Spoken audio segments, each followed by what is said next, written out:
Welcome to लॉबडी। आज हम discuss करने वाले हैं आर्टिकल 286 और 287 जिसमें स्टेट्स के टैक्सेशन पावर्स पर इंपॉर्टेंट कॉन्स्टिट्यूशनल रिस्ट्रिक्शंस दिए गए हैं, स्पेशली गुड्स के लिए, गुड्स के सेल, परचेज और इलेक्ट्रिसिटी टैक्सेशन के बारे में। तो चलिए इन्हें सिंपल लैंग्वेज में समझना शुरू करते हैं और उससे पहले ये लॉबडी को सब्सक्राइब कर दीजिए।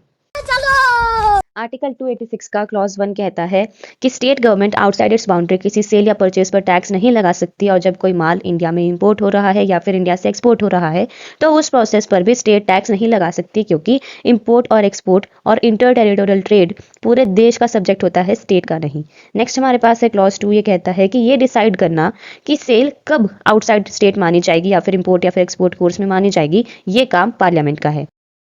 क्लॉज 3 का सब क्लॉज ए जो है ये कहता है कि कुछ गुड्स को पार्लियामेंट स्पेशल इंपॉर्टेंस कहता है, उन पर स्टेट्स को कैसे टैक्स लगाना है, कितना टैक्स लगाना है और क्या प्रोसेस फॉलो होगा, ये सब पार्लियामेंट डिसाइड करेगा। For example iron, steel, cotton, coal etcetera. Next हमारे पास है सब क्लॉज बी। ये कहता है कि जो टैक्सेस डीम्ड सेल्स पर लगते हैं, जैसे works, contract, catering, hire purchase, उन पर भी स्टेट की टैक्सेशन पार्लियामेंट की कंडीशंस के अंडर होगी। नेक्स्ट हमारे पास आर्टिकल 287। जनरल रूल ये है कि स्टेट कोई टैक्स इलेक्ट्रिसिटी के कंजप्शन या सेल पर नहीं लगा सकता अगर इलेक्ट्रिसिटी गवर्नमेंट ऑफ इंडिया खुद कंज्यूम करे या उसको सेल की जाए कंजप्शन के लिए, तो स्टेट की इस पर कोई टैक्स नहीं लगा सकता। रेलवे के कंस्ट्रक्शन, मेंटेनेंस या ऑपरेशन के लिए जो इलेक्ट्रिसिटी यूज होती है उस पर भी स्टेट गवर्नमेंट टैक्स नहीं लगा सकती, क्योंकि रेलवे जो है वो यूनियन सब्जेक्ट है और स्मूथ फंक्शनिंग इंश्योर करना जरूरी है।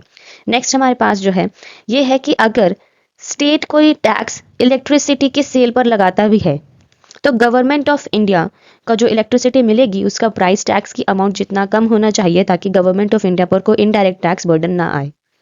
अगर नॉर्मल कंजप्शन से 10 रुपए पर यूनिट लिया जाता है including the 1 rupee cess tax, तो गवर्नमेंट ऑफ इंडिया को 9 रुपए पर यूनिट चार्ज किया जाएगा।